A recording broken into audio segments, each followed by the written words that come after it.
Hello అండి, welcome back to our channel. This is Sravanthi Srikanth. ఈ vlog వచ్చేసి సండే రోజు 25th రోజు వ్లాగ్ అండి.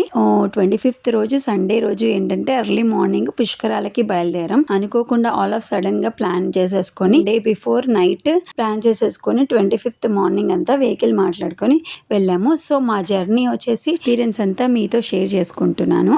మేమైతే ఎర్లీ మార్నింగ్స్ కంతా రెడీ అయ్యాము, కానీ కొంచెం మాకు బయలుదేరడానికి టైం పట్టింది. మేము చేసే మిస్టేక్స్ వల్ల చాలా ప్రాబ్లమ్స్ అనేది మేము ఫేస్ చేసామండి. సో ఈ వ్లాగ్ని ఎండ్ వరకు చూడండి. సో మీకేంటంటే కొంచెం మన ఎక్స్పీరియన్స్ వస్తుంది. ఏదైనా మనము ట్రావెల్ చేసినప్పుడు ఇలాంటి మిస్టేక్స్ వేయొద్దు అని ఎక్స్పీరియన్స్ అనేది వస్తుంది. మేము స్టార్ట్ అవ్వడము 8:30కి అంతా స్టార్ట్ అయ్యాము.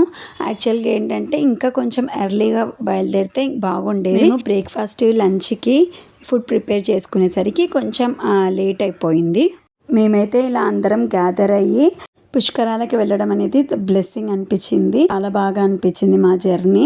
స్టార్టింగ్లో అయితే చాలా ఎంజాయ్ చేసుకుంటూ మంచిగా వెళ్ళాము హ్యాపీగా. ఇంకా ఫస్ట్ టోల్ గేట్లో మాకు ఇంకా మా జర్నీ ఏంటనేది అక్కడ అర్థమైపోయింది. ఎందుకంటే 26కి ఎండ్ అయిపోతుంది కదండి పుష్కరాలు. సో ఇంత రష్ ఉంటుందా అనేది మాకు ఇంకా బీబీనగర్ స్టార్టింగ్ నుంచి కొంచెం అర్థమైంది.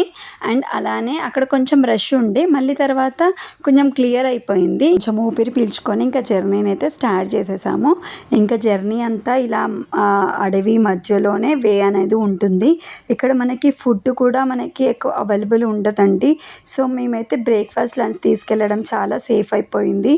అండ్ ఇంకా మళ్ళీ ఒక నియర్ బై కాళేశ్వరం ఒక 6 kilometers అనగా ఇంకా ట్రాఫిక్ అయితే ఫుల్ జామ్ అయిపోయింది.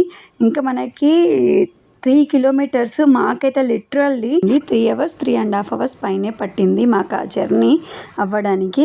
పిల్లలతో అయితే కొంచెం రిస్కే అనిపించిందండి ఈ జర్నీ అయితే. ఒక పక్క ఎండ, ఒక పక్క ఈ ట్రాఫిక్ జామ్. ఏదైనా ముందే అనుకొని మనము స్టార్టింగ్లోనే వెళ్తే మనకి ఇలాంటి సిచ్యువేషన్స్ అయితే ఎదుర్కొనే వాళ్ళమైతే కాదు. ఇక్కడ సింగిల్ రోడ్ ఉండడం వల్ల ఏంటంటే చాలా ట్రాఫిక్ జామ్ అయింది. మనకి వెళ్ళడానికి రావడానికి ఇదే ఒక్కటే వే ఉండడం వల్ల నేనైతే పుష్కరాలకు వెళ్ళడం అయితే నా లైఫ్లో ఫస్ట్ టైం అండి ఎక్స్పీరియన్స్ని అయితే నేను ఇంకా లైఫ్లో ఎప్పుడు మర్చిపోలేను. ఎందుకంటే యాక్చువల్గా చెప్పాలి అని అంటే ఆ పిల్లలతో ఆ ఎండలో 3 hours 4 hours కంటిన్యూగా ట్రాఫిక్లోనే ఉండడం అనేది ఫస్ట్ టైం ఆ ఎక్స్పీరియన్స్. 4 hours 3 hours ఆ ట్రాఫిక్ జామ్లో ఉండడం కాకుండా మనకి ఎక్కడో ఒక 4 kilometers బయట నుంచి వెహికల్స్ అనేది స్టాప్ చేసేసారు. సో దట్ మనము ఆ 4 kilometersని మట్టి రోడ్లలో నడుచుకొని వెళ్ళడం అనేది అది ఇంకా ఆ పిల్లలతో చాలా ఇబ్బంది పడ్డాము. ఈ పుష్కరాలు అనేది 12 yearsకి ఒకసారి ఒక్కొక్క నదికి ఒక్కొక్క ఇయర్లో వస్తుంది కాబట్టి డెఫినెట్గా ఈసారి అయితే వెళ్ళాలి అని గట్టిగా ఫిక్స్ అయ్యాము. కాబట్టి ఎండింగ్లో అయినా కానీ వెళ్ళగలిగాము. 12 సంవత్సరాలకు ఒక్కసారి వచ్చే పుష్కరాలు మన తెలంగాణలోకి వచ్చేసి కాళేశ్వరం సరస్వతి పుష్కరాలు అనేది వచ్చాయి. పుష్కరాలు అంటే 12 సంవత్సరాలకు ఒకసారి వచ్చే పవిత్ర నదుల్లో స్నానం చేయడము. ఆ టైంలో దేవతలందరూ కొలువై ఉంటారు కాబట్టి ఆ పుణ్యస్నానం ఆచరిస్తే మనం పాపాల నుండి విముక్తి చెందుతామని ఒక నమ్మకం.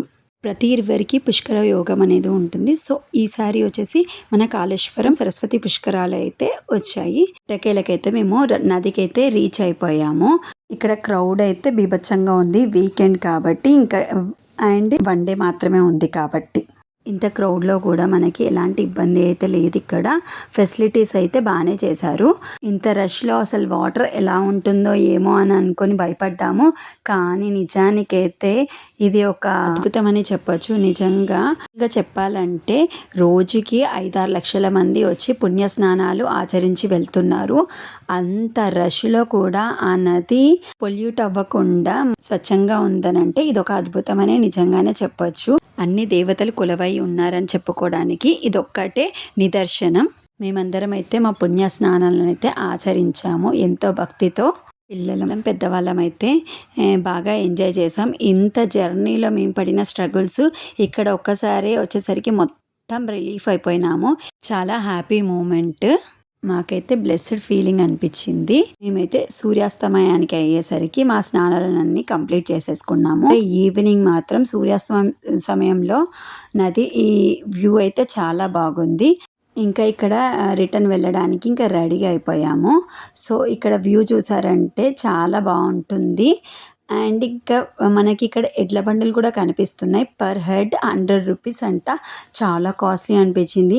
100 రూపీస్ పోయినా పర్వాలేదు, మనకి మన నియర్ బై వెహికల్స్ దగ్గర మనల్ని వదులుతారని అంటే అలా కూడా కాదు. లిటరల్లీ 1 కిలోమీటర్ ఉంది. ఆ 1 కిలోమీటర్కి పర్ హెడ్ 100 రూపీస్ అంటే చాలా ఎక్కువ అనిపించింది. సో మేము బై వాక్లోనే ఒక 2 కిలోమీటర్స్ అయితే నడిచాము. అండ్ 2 కిలోమీటర్స్ తర్వాత ఆటోస్ అయితే ఉన్నాయి బస్ స్టాండ్ వరకు అని చెప్పారు. ఆటో అయితే ఎక్కెళ్ళాము. జర్నీ అయితే కొంచెం కష్టంగా అండ్ కొంచెం ఇష్టంగా అయితే జరిగింది. ఎక్స్పీరియన్స్ అయితే ఇలా ఉంది. ఐ హోప్ ఈ వీడియో నచ్చింది అని అనుకుంటున్నాను. See you on next video.